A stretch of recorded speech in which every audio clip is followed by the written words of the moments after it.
Good evening, everyone. It's April 1st, 2012, and we are doing a special post-GDC, post-PAX East, pre-Facebook phone version of our podcast tonight, and we're going across the entire Mobile Nations network to do it. This is the iMore Show. Joining me tonight is the mobile gaming editor for Mobile Nations, Simon Sage. How are you, Simon? Roger that, Rubber Ducky. This is Big Bird. You are cleared for landing. The iMore podcast is good to go. Sorry, this new headset I got from Plantronics at PAX East, it's got me all aviatored up. So Negative Ghost Rider, the pattern is full. Yeah, no, it's a great headset though. You know, it looks kind of ridiculous, but it's got a little custom thing up top here with Velcro dealies for whatever game you're into. But yeah, no, it's your Princess Leia hair. yeah, we got kind of the big earbud thing going on here. But you know, if you're a gamer, you aren't at a fashion show, right? It's all business. It's all very serious. So correct me if I'm wrong, but you went from PAX East directly to GDC. Yeah, it was back to back, and there were a lot of exhibitors that did the same thing, right? Like they had to cut out from PAX East a day early just to set up their booth at GDC. So it's been a busy week for sure. So just to get us before we dive into GDC, what's the difference between PAX East and GDC? Why would you go to both, and what do both of them mean for sort of mobile gaming?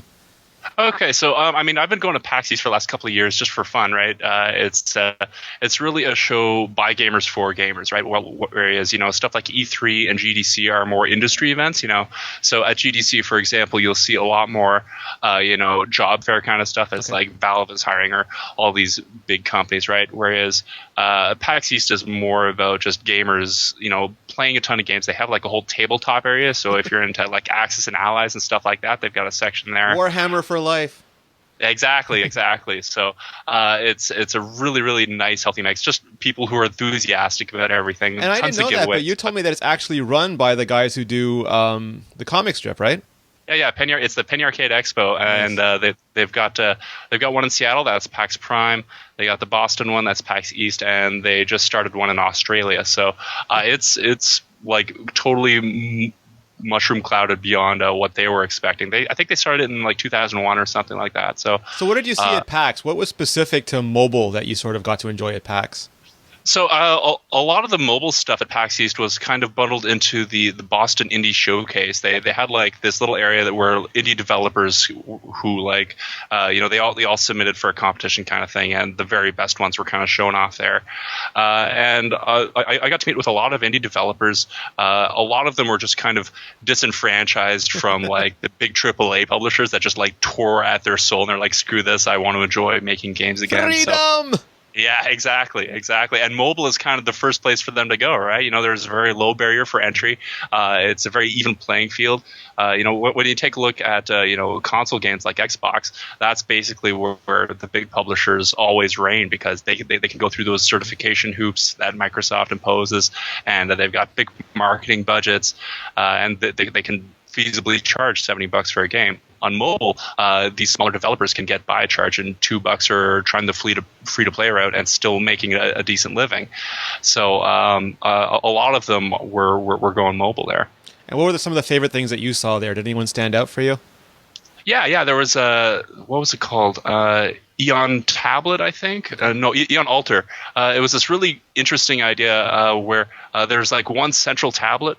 It's kind of a role-playing game, kind of standard fantasy fare where everyone has different characters and stuff like that. But one central tablet would be like the shared communal playing field, where like everybody would actually be playing in the same room for a change. Oh, nice. Which is kind of what classic pen and paper role-playing was all about. But we've all kind of those of us who are into that kind of thing have kind of gone more D20 double damage. Exactly. People still miss that kind of excitement of people, you know, all in the same room, huddled around the same board. So anyway, there's this one shared communal tablet that everyone kind of has their combat grid, but everybody who has a character has their own tablet or iPhone or whatever else to manage their character, their stats and stuff like that. So their iPhone kind of becomes their character sheet, but they still have an interactive 3D map with really nice graphics too.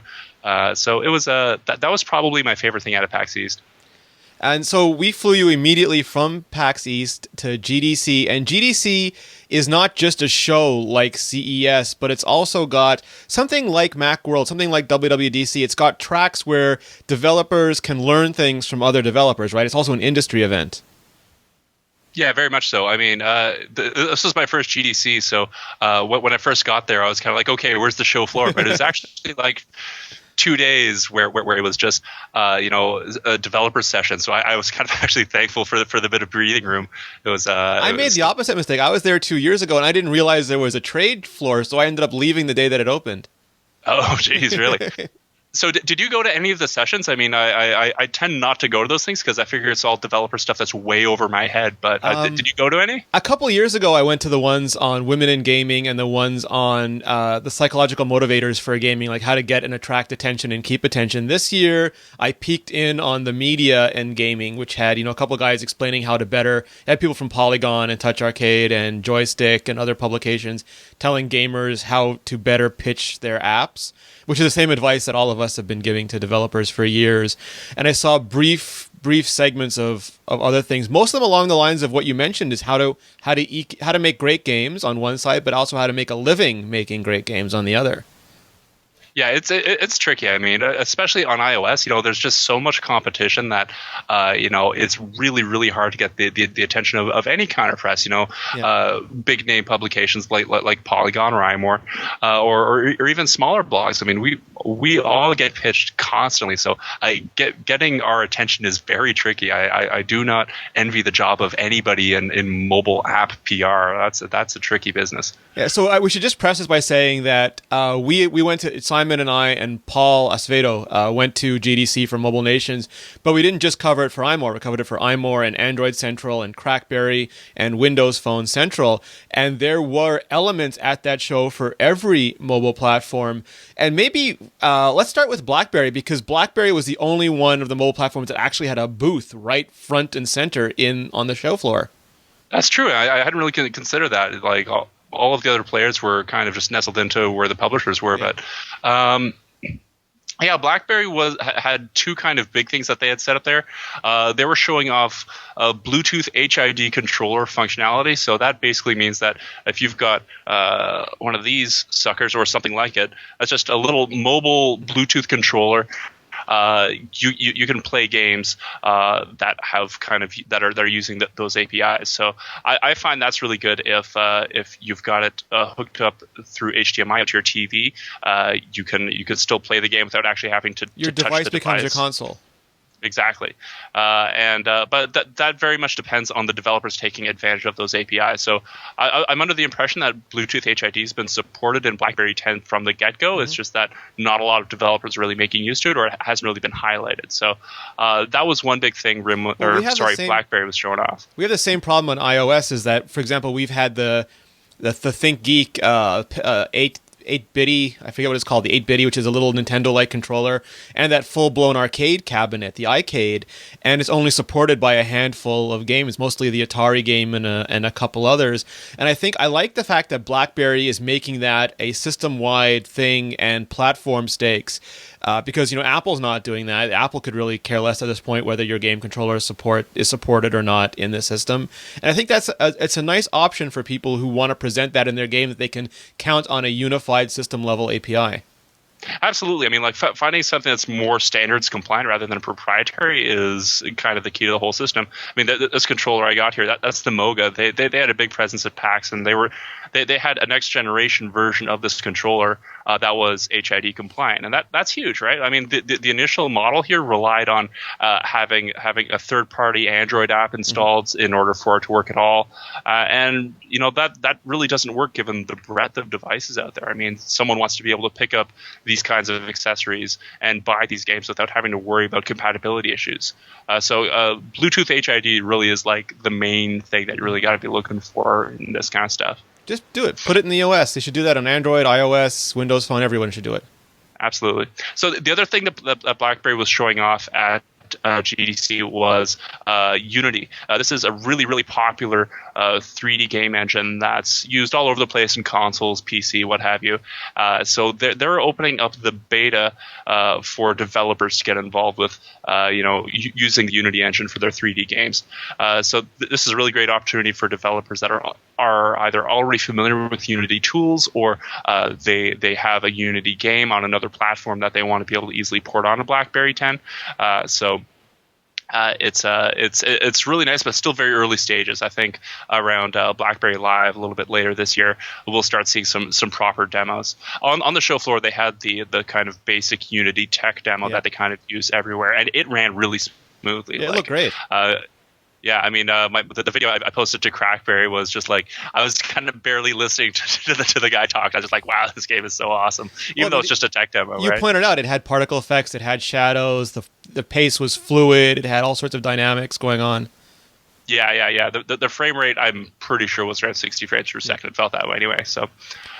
So Unity, just make sure that I understand it and that our audience understands it. It's one of those things that sometimes gets lumped together with cross-compilers. So basically, it's an environment where you can model not only 3D objects, but create behaviors, collisions.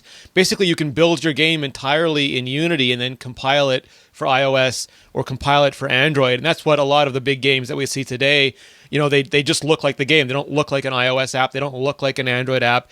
It's just the game that runs on different platforms.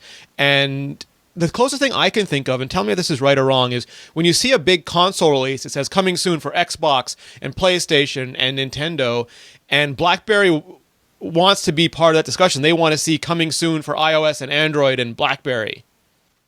Sure, absolutely. I mean, I think BlackBerry's generally been pretty good about providing as wide an array of tools for developers as possible, so that becomes a valid option for them. It's that. There's one developer, Terry Kavanagh, who made this game Super Hexagon, and sorry, bit of a PAX box going on. This one developer, Terry Kavanagh, he made this really great game for iOS called Super Hexagon, and he had no intention of bringing it to BlackBerry 10, but it just so happened that BlackBerry had the tools available that he could literally just kind of drag and drop it, and out it goes. So, when it's that easy, BlackBerry 10 is really low-hanging fruit for developers. You compare. If you compare that with Windows Phone, there's this huge barrier for entry with certification where you've got to jump through all these kind of bureaucratic hoops in order to get on there. The developers are going to go the lazier route for sure. So I think that was really smart of BlackBerry because they provided Unity. I think John Paul Taylor also showed off Visual Studio support, so you could just compile against an Visual Studio, and that's literally taking away excuses. So if someone like you, if you've got a BlackBerry device, you can go and say, why is this game not there? And they can't say, oh, BlackBerry's not supporting us. They can do it if they want to. The onus is on them now to get it done. So, I mean, we saw a lot of other developers there, and I would say the vast majority of them were showing off games on iOS first. We would kind of needle them for the Android version, at least, because the Android Central guys on day one, they were kind of wondering where are all the Android games. That's important. So that's important because, for example, we would go to demos, and I found this interesting, and it was a game that was announced for coming to iOS and coming to Android, but the developer himself used an iPad, and that's what he was showing it off on, or she was showing it off on. And some people would say, oh, that's, they don't care about Android, but the games now aren't really platform specific anymore. They support these platforms, and they just happen to be using iPads. Yeah, absolutely. And I think it's really important to note that these games are very kind of platform agnostic right now, especially when they're being cross-released on like PC. Like Steam has this. Steam is the digital distribution platform of choice for PC for games, and they have this system called Greenlight, where basically people can vote on games that they want to see coming over to PC, and that system Greenlight has become really, really popular for mobile ports, where these tiny little indie developers kind of want to get into a new market, and this is a really popular place to do it. So in situations like that, you've got these games that are launching on like 3 platforms, within quick succession, and even the PR pitches I was getting for PAX and for GDC, a solid half of them wouldn't even mention what platform these games are coming out on. It was kind of silly, but they all play roughly the same. They're all generally for full touchscreen slates. So I would say that the platform has become less of an issue as far as apps and games are concerned. I think that being the case, the iPad it's easier to show off something on a tablet than it is to show off on a phone. We saw tons of Android phones. We saw very few Android tablets. And I think that only reflects the relative market share in the tablet space. It's just, a lot of people have iPads, and there's not really more to read into it than that. So I know some people on Android Central were upset that, they weren't being demoed on a Nexus 10 or a Nexus 7.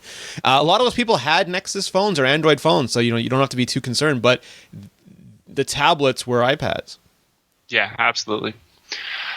So one other question I have for you, and this is just interesting to me, is that I go to a lot of shows. I go to Macworld, CES, GDC, and it seems like the culture in gaming is unique. And what I mean by that is, and just using iOS as an example, when iOS was announced, there were people who came to iOS from the Mac.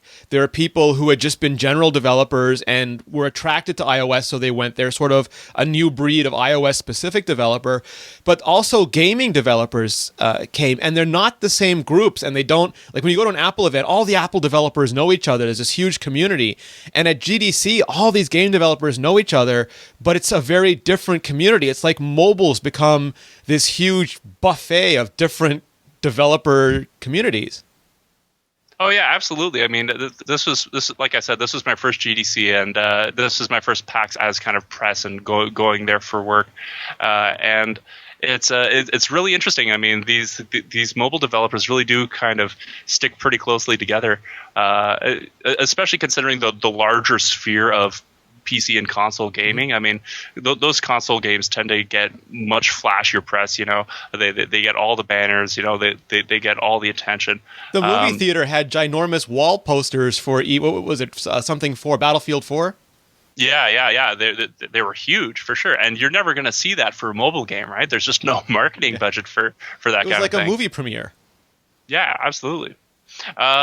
But I mean, I talked to the marketing manager at Supercell. Those are the guys from Finland who make Clash of Clans. It's like I don't know where it is in the ratings right now, but it's like among one of the most profitable games on iOS, free to play, and beats out EA, this multi-million-dollar corporation that's made tons of cash on console and PC, and they still can't quite get it right on mobile. Yeah. But this tiny little Finnish company can totally do it. Anyway, these Finnish guys, obviously, there's a lot of really great, talented developers there in Finland. Rovio among them, And I talked to him like, do you guys ever hang out with the Rovio guys? They're like intense competition, and she says, no, we're a really small, tight-knit group. There's a lot of other smaller developers in the area, and they all get along. They all kind of share information and tips, and everybody kind of knows everybody. It is a very, very cozy industry for sure. Yeah, it's amazing. So let's break down a couple of the trends that you saw. So there was, of course, tons of... Well, let's do the macro trend first. There were a lot of people saying that mobile was starting to... I don't know if take over is the right word, but the mobile presence was way bigger than it was 2 years ago. And some people actually did feel that mobile was getting more attention this year than consoles. You think that's fair? I hope so. I mean, I think... this GDC was kind of the first one where I felt comfortable enough going for, okay, there's going to be actually enough content for us to cover when we go there, right? I still kind of felt like console and PC are still obviously a massive part of the picture there. But there was a Nintendo booth, there was an Xbox booth, there was a PlayStation booth. Yeah, but I would almost rather just a completely different show dedicated to mobile gaming, right? It's kind of it's a little bit like CES, right? Where there's a lot of other really interesting, shiny stuff that you got to put on the blinders. It's like, that's a really cool TV, but I got to find stuff that I can actually write about. It's tricky at those kind of shows. But like if they were all just kind of all in the same place, then it would be easier for us to kind of highlight them and cover them. But I would definitely say that that the show is big enough in terms of mobile that we could go again next year and find lots of cool stuff. Do you think the trend is gonna because mobile is it caters to casual gaming the same way that the Wii was sort of a casual gaming platform, but mobile just seems to have a higher attraction rate even than Nintendo for casual gaming. Can you see mobile maybe eclipsing traditional console games in the near future? Oh, sure, because mobile gaming has the potential to turn people who aren't normally gamers into gamers. Everybody has a phone and everybody has 5 minutes to kill, but not everybody has hundreds of dollars to spend on a console and half an hour to an hour or half an hour to 2 or 3 hours to play a PC or a console game, right? So the lower barrier for entry, I think, opens up the potential audience on mobile much wider than any dedicated console could. Even dedicated portable consoles, right? We checked out a game that's coming to Android on the PlayStation Vita, which is their latest portable console. And although they're still kind of related, most people aren't really going to pay out for a dedicated portable gaming device. You've got to make a hell of a case to get someone to buy a secondary thing now, I think. For sure. I think a lot of us just want to carry around one device if at all possible. Yeah, convergence is huge. The other thing I wonder, though, and I don't want to be unfair to console gamers, is that GDC is a little bit in the shadow of E3, because E3 is going to come in June, and no one was expecting any big no one's expecting a PlayStation 4 or an Xbox 460, 760, whatever you want to call it. Nintendo's already released their Wii U, so this was more of a software kind of a show, and there was not the huge kind of announcements and press attention that the consoles enjoy at an E3. Yeah. I mean, again, I haven't been to E3, so I'm really curious to see how that show will differ. But I would say that the biggest kind of traditional PC console announcement there, I think, was the Battlefield 4 gameplay footage. And at PAX East, I would say, was probably Last of Us. It's this kind of zombie survival horror game that's coming out. They had, a lineup that was like 3 hours long just to get a quick 20-minute demo. So, it's it certainly wasn't hugely flashy on PC console front. Yeah, it really is interesting. I mean, I have a PlayStation, I have a Wii, and I have an Xbox 360, and I don't use them. And I've been playing Ridiculous Fishing on the airplane, and I was playing Letterpress before that. I do play Halo, but I play Halo with my friends because the idea of, for example, turning Georgia's head into a blinding red chimera for a few seconds and then watching her get really angry is a lot of fun. Sure. So I think maybe it's become more about the experiences that we can have and not necessarily, we're kind of platform free now. Yeah, absolutely. And personally, I'm really looking forward to more second screen experiences when it comes to PC and console, right? Like if I'm in the middle of a Halo game, I would love to be able to glance down at my iPad and check out the mini-map or the scoreboard or something like that. You've got the Call of Duty guys doing something similar to that with the Elite system. And you've got the Mass Effect guys doing more of a kind of secondary game thing with Infiltrator, where your progress on mobile affects your progress on console or PC, and that kind of stuff is cool. I think that frames our experience pretty well. You don't necessarily want to try and drag and drop the whole PC game on a mobile. It doesn't always work that gracefully. So I guess before we move on to Android, I have two more general type questions for you. One is, do you think that more, because you mentioned PlayStation and they have Vita, they also have PlayStation certified for Android. Do you think that has to become the norm? Like, should PlayStation also be pushing content to BlackBerry? Should Nintendo decouple Mario from the Wii or the Wii U and start making games for iOS? Should there be... Why is there no Halo on Windows Phone? I mean, should these guys be putting their best properties onto mobile now? Well, absolutely. I mean, and the publisher's attitude towards these things varies dramatically, right? I would say Sony's probably the most friendly on this front, in that their PlayStation certification program, works on the Vita as well as dedicated Sony devices and also other manufacturer devices, right? With Microsoft, it's like strictly Windows phones, right? And from what I understand, their certification process is kind of bananas. They can't even certify Halo. Or Gears Exactly. of War. Yeah. I mean, I'm sure there's some massively complicated political reason that that's not happening. Bomber. Yeah. But you take a look at Nintendo, and they have like gone scorched earth on anything mobile. They are not remotely interested in it. Mostly, I mean, their main attitude is that mobile has been a race to the bottom. That it's totally devaluing the work that goes into game design, which to an extent is understandable. Yeah. You take a look at other publishers like Square Enix that are trying to get away with selling games for $15-$20, and on the one hand, it seems a little ridiculous that they're even trying that, but on the other, I think it's a good experiment to see how much people are willing to pay for what they perceive as excellent content on mobile. I would pay $10 or $15 for a AAA premium title on mobile. Not no question asked. Yeah, but I mean, not everybody's necessarily in the same boat as you, They're right? ruining it for me, Simon. Sorry. So I guess conversely is because we saw a lot of games that were coming for iOS, for Android, and maybe for BlackBerry, maybe for Windows, but it was a cross-platform. Do these platforms now have to start thinking about their own exclusives? I know Microsoft can probably, if they ever get around to it, keep Xbox exclusives, but should there be Google Play exclusive? Should Google or a Samsung or somebody pay to keep a developer exclusive? Should Apple have a AAA title that's only available on iOS? Because that's how consoles sort of got people to buy them originally. To an extent, yeah. I mean, I remember when I first got my PlayStation, it was for a PlayStation exclusive title, Dust 514, and that sells a console for you if it's good enough. Yeah. And on mobile, that is really tricky. I think most mobile gamers cling to their respective titles very lightly. So if it would have to be a really, really exceptional game in order to assume that it would sell the whole device, right?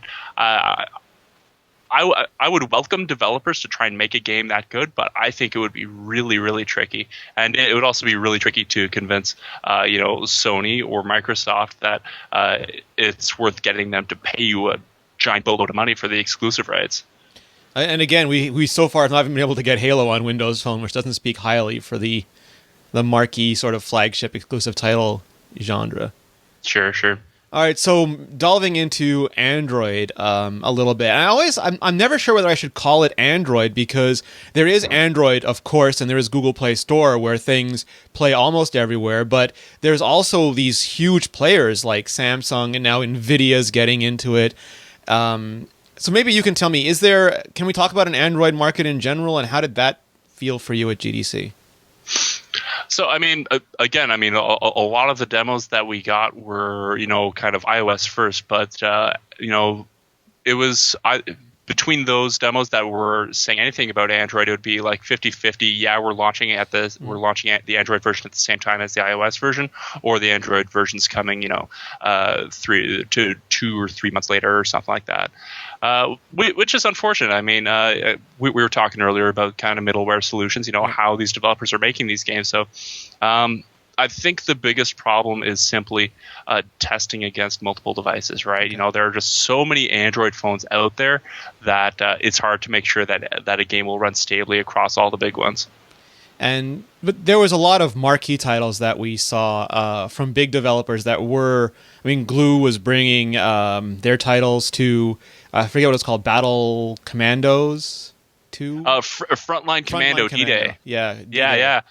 No, the Frontline Commando franchise is really, really good. It's kind of a third-person duck and cover, shoot 'em up kind of game. Not a lot of kind of free roaming. You basically just kind of tap to where you want to run to, and then you kind of jump out, take a few shots. This new version is all World War II themed. They added this really great anti-air kind of game mode where you man a flak gun and then shoot down enemy planes. It looked really, really nice, but again, it looked nice on iOS. We don't know how it's going to look on Android. What else did we saw? We saw Tetris Blitz. Yep. That's a really, really big deal.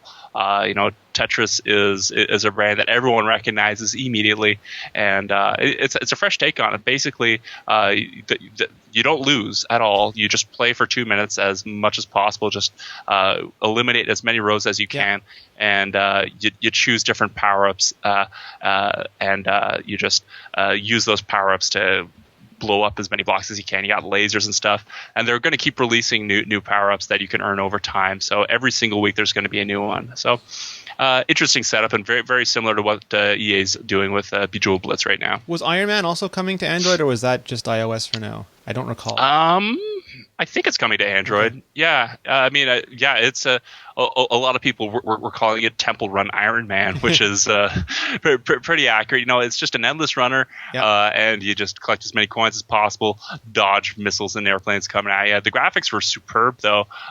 Great use of the IP, and lots of unlockable Iron Man suits. So yeah, that for me is a nice thing about Marvel, is that they do the game for people who know the movies, and there's enough touchstones from the movies that anyone who sees it and wants the game will get it. But for people who've been reading Iron Man for years, like me, the guy was just paging through the suits, and I'm like, there's the Silver Sentinel armor from the Ironmonger saga. There's the Hulkbuster Iron Man armor. There's the armor. You know, there's War Machine. They always put a nod in for the longtime fans.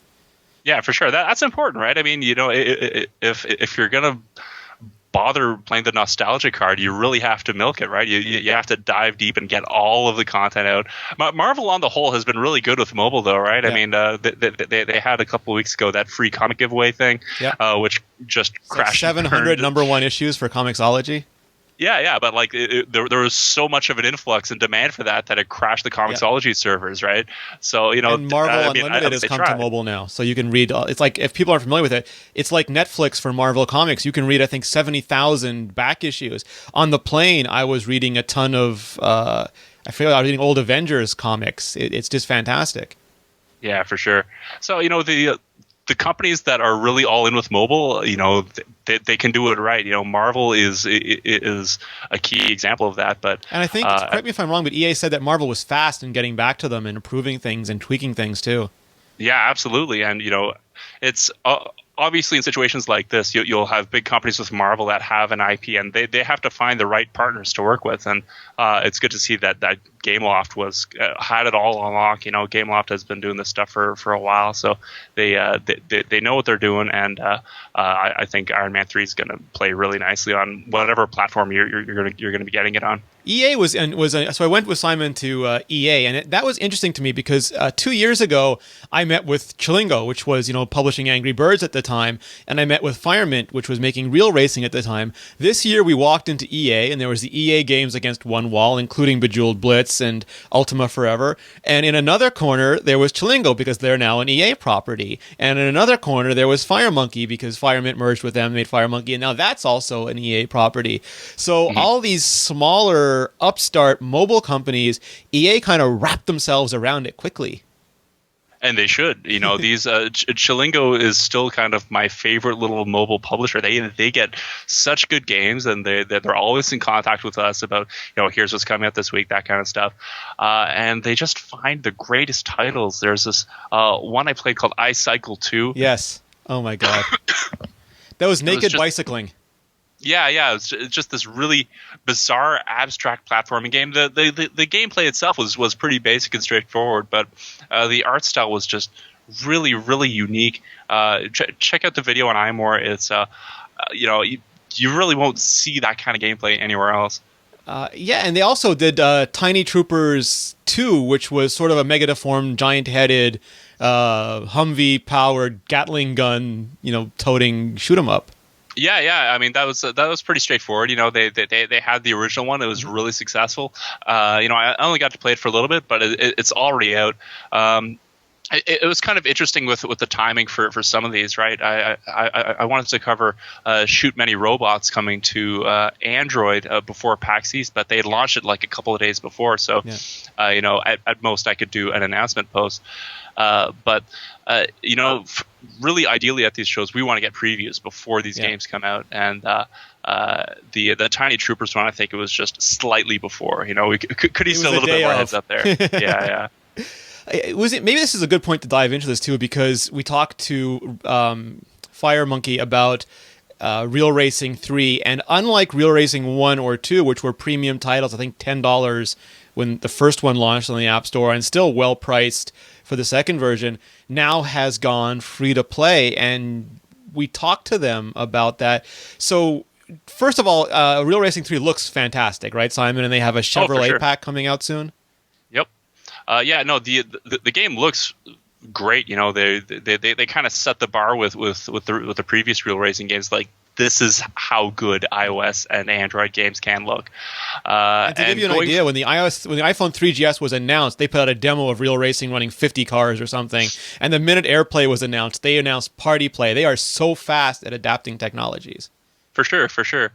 But like going the free-to-play route is, a contentious move, right? You know, I know, Renee, you wrote that lengthy editorial kind of regaling against free-to-play, but I still think that there's a way to do it right. Well, but before I didn't regale. So I threw blame. I threw blame like monkeys in a zoo throw poop, because it really is a three-faceted problem. They put out games at $10, and we refused to pay it. We said it was too expensive, so they raced to the bottom, and they perhaps raced to the bottom too far. So we told them we would not pay even a couple bucks for a game, but we would pay $99 for Smurf berries. We told them this is our fault, and they listened to us and raced to the bottom, and that's their fault. And Google Play and the App Store do not provide sufficient tools to have held them above the bottom, which is the platform owner's fault. So I have no solutions. I just wanted to yell at everybody. Fair enough.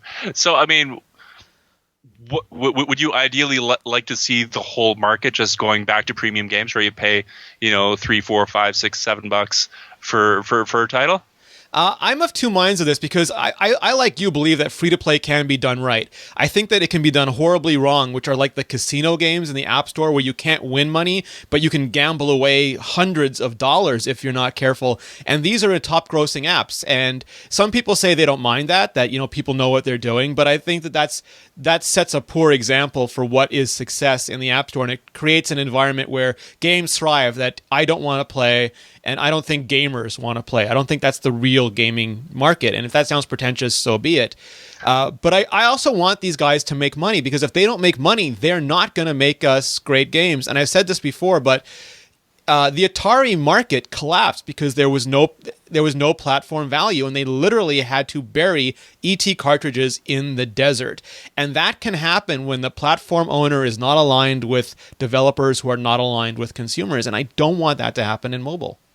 Yeah, it's tricky. I mean, with free to play, it's becoming very much a situation where the big name developers can create these absolutely fantastic looking games like Real Racing 3 that smaller indie developers really have no shot against, right? Even if they went free to play, they wouldn't be able to make something that looks that good, or reach the kind of critical mass of usership that you really, really need in order for the free to play model to work, right? Yeah. If you can't get in the top 20 with a free to play title, then it's really hard to make a buck. So, I think, oddly enough, it's going to be the indie developers that are going to have to rely on the kind of older premium model in order to stay in business, and it's just so competitive. Like, racing to the bottom will not always work for everybody. And it's so weird because we pay now $10, $12 for a movie ticket that lasts for 2 hours.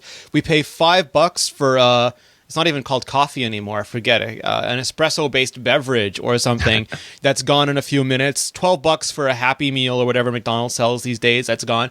These games provide, a few hours of enjoyment. They are easily worth $5 to me. I mean, I think demo modes would help so that, one of the arguments for free to play is that there's no way to try a game and people are risk adverse. They don't want to pay $5 if the game sucks. So I can't speak for Google, but Apple's original idea was that you'd give people a little bit of stuff to play and then you'd add levels or you'd remove ads or something. But it turned out no one wanted to pay for that.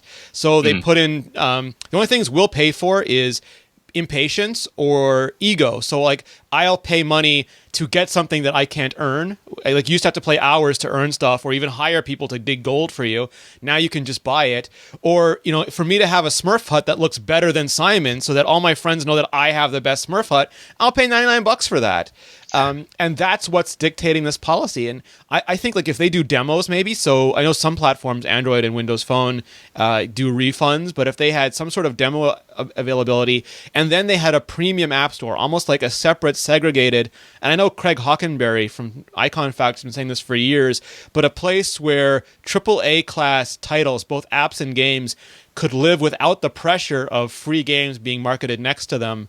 I hope that something like that could maybe increase the value of the platform for them. Well, that kind of situation, I think, is being fostered in the Ouya console, which was launched around the tail end of GDC. This is a little Android-powered cube that you plug into your TV. It has an Xbox-style controller, and the main idea here is that every single game on this console has to be free in some capacity. So there's zero barrier for entry for players. You could try them all out, and they all have, or not all of them, but the vast majority of them have some kind of premium upgrade to remove ads or to add game modes or stuff like that. And that, I think, is very promising, especially for developers that, we were talking earlier about how much of a pain it is to get into the traditional console market for indie developers. And the Ouya, it really is positioning itself as the place for those developers to go. If they want to have a big screen experience without having to jump through all those hoops or having the massive marketing or development budgets, Ouya is a nice little corner that they can kind of cling to. Now, what do you see as the advantage for something like the Ouya over AirPlay? Like if you buy an Apple TV, you can AirPlay your games on the TV, or Miracast with some of the Android devices, where you just beam the stuff straight to the TV. You don't need an intermediary. You do need an intermediary, but the power still retains on your phone or your tablet. Yeah. I mean, it's kind of tricky, a tricky proposition on that front, right? Because if I have my phone all reloaded up with a bunch of games, why would I pay $100 for a completely separate console that doesn't have access to Google Play and stuff like that? I think for like a secondary console for really hardcore gamers that want to have something more lightweight at the cottage or at a friend's place, or another TV in the house, it's got potential, sure. Considering it's only $100, it's a pretty small ask. It's certainly feasible for most people. But you've got the hardware controllers, so again, that's something that could be recreated with a Bluetooth HID controller. If you already have a good enough phone to play big AAA titles, then maybe the Ouya is kind of redundant for you. But for those that don't have an existing, set-top box, or if you want to talk on your phone while you're gaming, exactly, you've got that option. I am really curious to see how well it sells. I mean, Ouya has gotten a ton of hype. The launch party was very exciting. And we should say Android Central did sponsor their Kickstarter, so just to disclaim that. Yeah. So, I mean, I am curious to see how it would fit into my life currently, where I've already got a bunch of consoles and I've got a game-worthy Android phone. Is there still room for Ouya in there somewhere? I don't know quite yet. You say game-worthy Android phone almost like Elaine on Seinfeld. That's awesome. And that kind of interesting, because if something like the Ouya takes off, there's been these rumors about Apple TV having its own SDK, and one of the few things that makes, like most mobile apps you don't need on your television. There's very few things you're going to do, but games and entertainment is one of them. And Apple so far has been content with pushing stuff via AirPlay through the Apple TV, but it does make you wonder if at some point they will go native, and if there is an advantage of having the game actually reside on the set-top box and not just get beamed through it. Yeah, I mean, that's definitely something that Google should be looking into. Google TV has, I mean, from all reports, been something of a flop. But if they could, embrace the whole Ouya idea of supporting hardware controllers and giving a ton of visibility to indie Android game developers, that would work to Google TV's best interest for sure. So I mean, I haven't spent that much time with Google TV personally, but I've got little reason to if I can already plug in my existing Android phone right up to the TV as is. Why would I need a secondary device? They need to make the go-to-market case, and it's still a tough sell. Absolutely. One of the most popular things, it had a line every day. I went there Friday afternoon, and there was still about 100 people in line, was the Oculus Rift, which we saw at CES. And it never fails. You see them with the helmet, and when they get to the snow falling scene, they all start, looking up, it seems to be the first realistic one-to-one mapped 3D experience, and I like the fact that it's holding people's interests all the way from CES in January to GDC at the end of March. For sure. I mean, like, people have been trying to make VR in a sensible way that works for a long time. I take a look at a company like Vuzix. They make like augmented reality glasses, and they've been trying at it, but it's still kind of a clunky implementation. Even the Oculus Rift is like, you still. I don't know about you, but I'm not going to wear this VR helmet out in public or anything like that. It's a lot of headset right? to love. Yeah, exactly. So, so it's the Oculus Rift. I think sounds awesome, but again, the lineup for trying this thing out was just so huge that it's kind of like I got other places to be. If there's ever any tie-in with mobile with that, I think it would be pretty interesting. Mm-hmm. I don't know how or where. I mean, if it could pair up with if you Bluetooth could get something like your aviator glasses and plug those into your phone and then game on it, I think that's when it'll go mainstream. Yeah, well, I think the closest we're going to get is with Google Glass, right? You know, that's running Android, and it doesn't totally obscure your vision, but again, it's not really like gamer centric, right? If the Oculus Rift, that's really what it's built for. I can't imagine watching a whole movie like that, but I could probably play a half hour or an hour of a game with that before getting a little woozy. And we did a whole we did an iterate debug team up podcast with a bunch of smart people, including Mark Edwards, Lauren Brichter, Guy English, about the future of interface. And one of the topics we discussed after Guy totally destroyed my hopes for a holodeck in any way, shape, or form in the near future.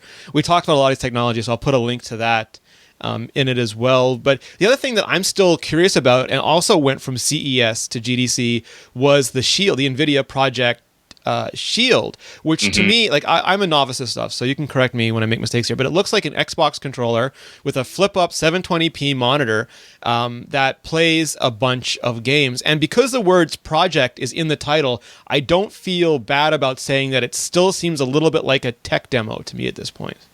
A little bit. I mean, like it's going to be interesting from NVIDIA's standpoint because usually they just sell video cards for hardcore PC gamers. So this is like a fully packaged, polished retail device, which is totally new ground for them. But for me, the major selling point is its ability to tie in with your existing PC gaming setup. So what you can do is, if you're on the same Wi-Fi network, you can play your Steam games directly on your handset. So that is a great value proposition where I can play both my full Android Google Play library and the hundreds of Steam games that I've yet to play because I bought them on sale over Christmas.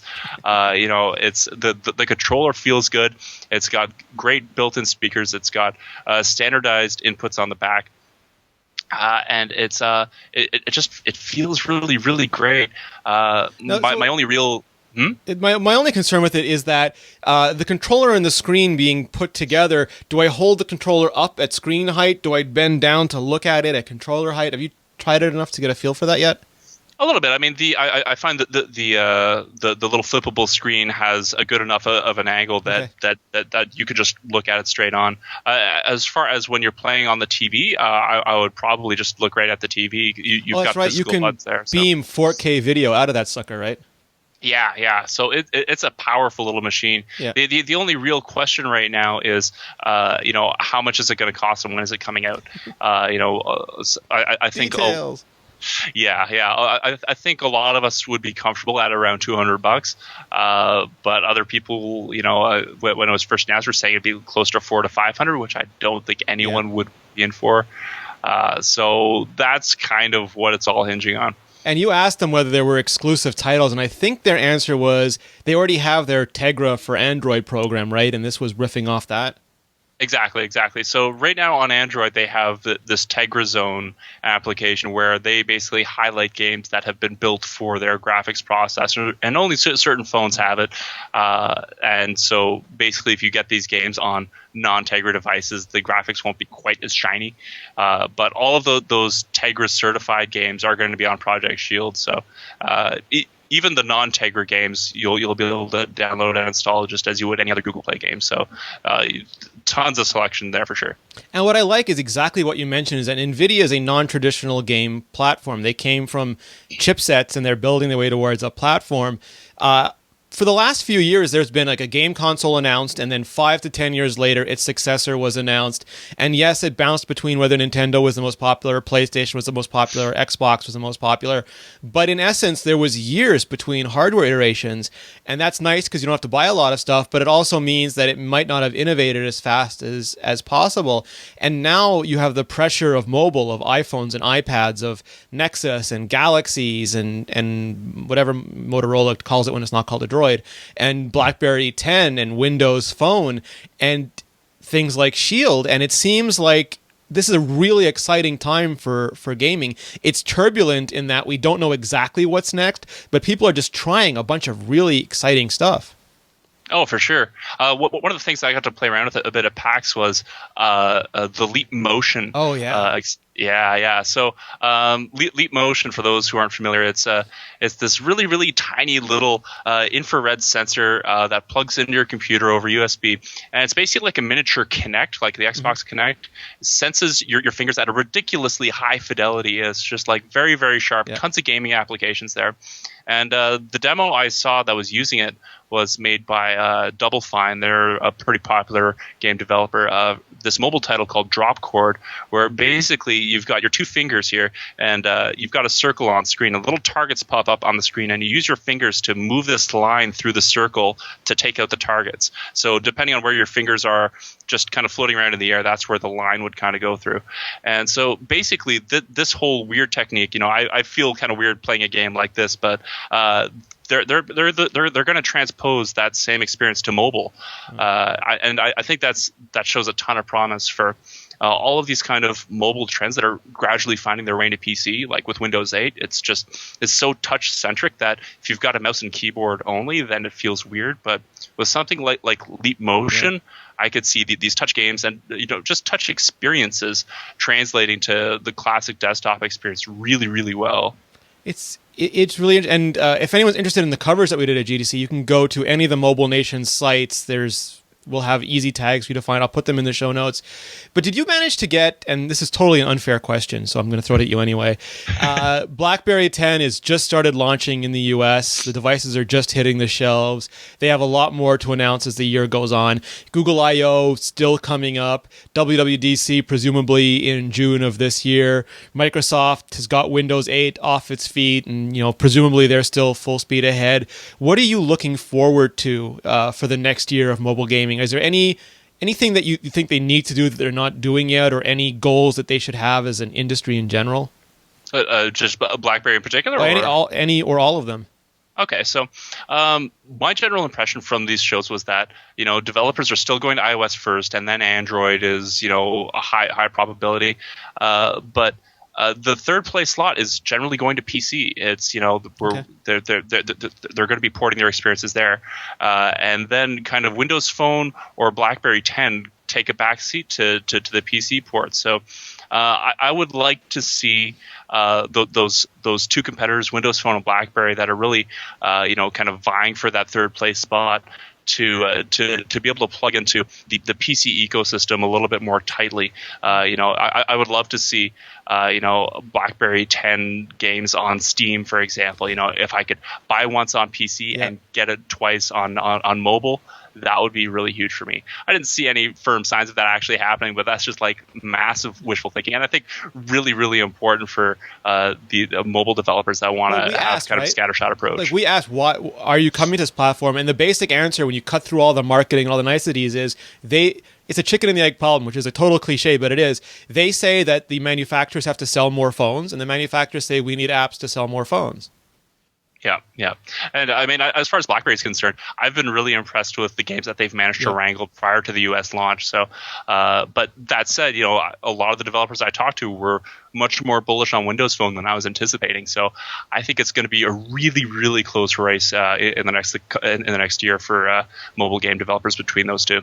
And the nice thing is, like we've said for everything this year, is I think it's the first year where there are awesome devices on every platform, and you don't have to basically sit there languishing, wishing that you'd have your device.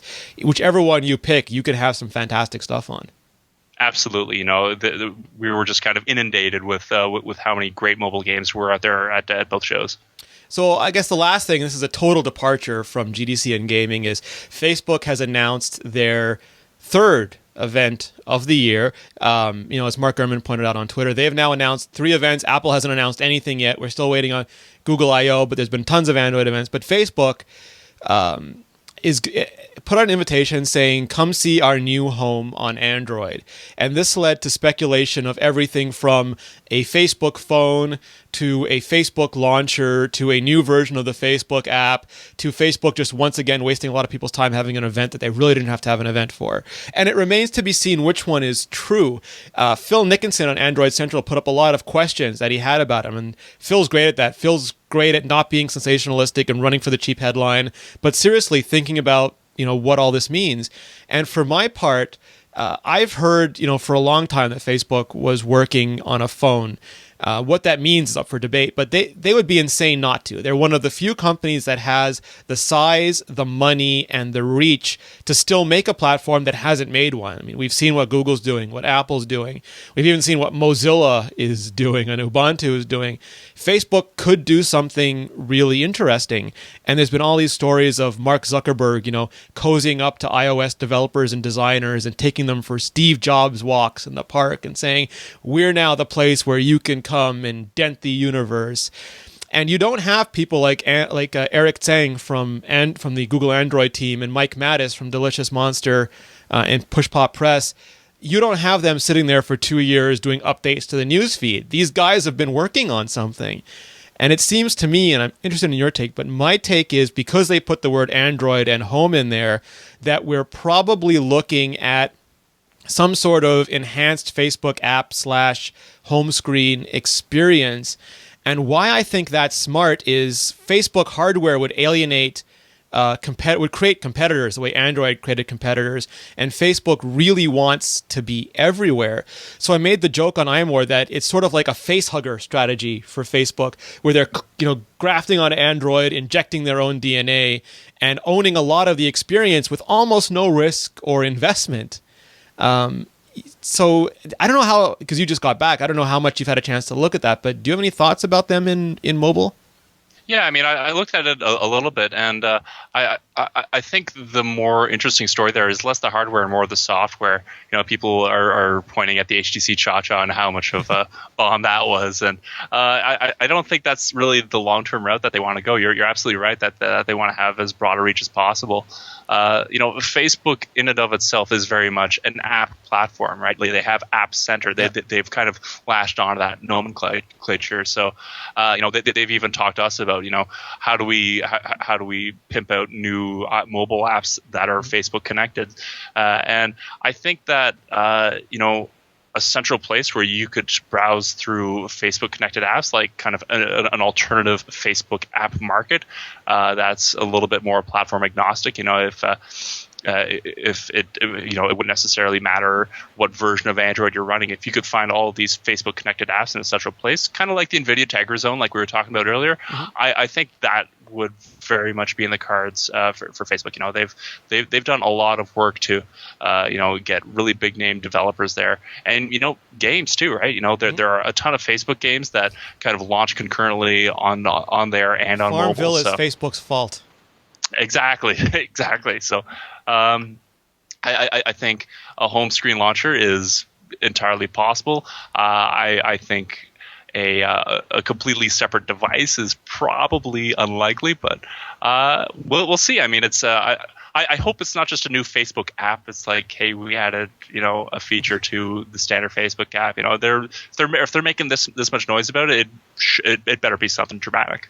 Yeah, I agree. Like Phil keeps asking, why do they need HTC? Why do they need hardware? The only thing I can come up with is it's nice to have something shiny to demo your new experience on. Even if it's anything more than an app, to be able to hold it up on stage, show it already running and integrated with a manufacturer's product, and to be able to give that to the press to play with. pre-installed. It just kind of heightens the announcement. But what I love about this so much is if it's what I think it is, and if it works, then Facebook is really brilliant. I mean, we all know like the origin of Android was that Google was afraid they'd be shut out of search, that originally Microsoft or later Apple would just cut them out of mobile, and mobile was going to be the future, and their profits literally were at stake. So Android was a way for them to always have a place to be in mobile that no one could shut them out of. And Facebook and Google are huge rivals, and that Facebook is mentioning Android in their invitation is kind of a lot of chutzpah to me. It's like they're gonna now intermediate to some extent. Like there'll be a Facebook camera, there'll be a Facebook newsfeed, there'll be a Facebook Messenger, that they're going to do all of this on top of Android without incurring the kind of risk and alienation that Google faced when making Android. I mean, that would be a huge coup if they could pull it off.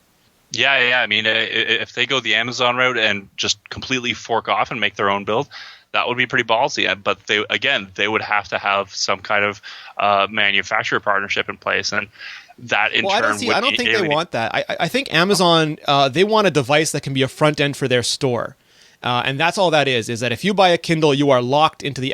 People talk about Apple being controlling, but Amazon is the most controlling company in the world. And you having a Kindle, you are pretty much locked to Amazon. I think Facebook would just like to take the top foam off of Google's cup. Not make their own SKU, but sort of literally like the facehugger, just sit there on top of it and parse the stuff that they want out of it. Yeah, location information, where your check-ins are. A lot of people are really nervous about privacy when it comes to Facebook. I tried getting my extended family on there, and they're still kind of sketchy about this big company stealing their personal information in order to launch targeted ads. So I think that will be a pretty significant hurdle for Facebook if they're launching their own kind of dedicated face-hugging platform or what have you. It's going to be interesting. All right, Simon, thank you so much for joining us. Where can people find you and find out more about you? You can find me on Twitter, just twitter.com/Simon Sage. And I am across all of the Mobile Nation sites. I write on iMore, I write on Android Central. A lot of Crackberry these days with the Z10 launch in the US. And I like how you properly said Z10 launch, because I don't know what a Z10 is. Yeah, no, what is that? I don't even... So if you see a game and it's on Mobile Nations, chances are Simon's name will be attached to it. All right. Thank you very much, Simon. I appreciate it. Hey, thanks, guys. All right. Awesome. Thank you, sir. You can find me at Rene Ritchie. You can find all of us at Mobile Nations. You can find our sites at iMore, at Android Central, at Crackberry, and at WP Central. And you can find all of our shows at mobilenations.com/shows. Have a great evening.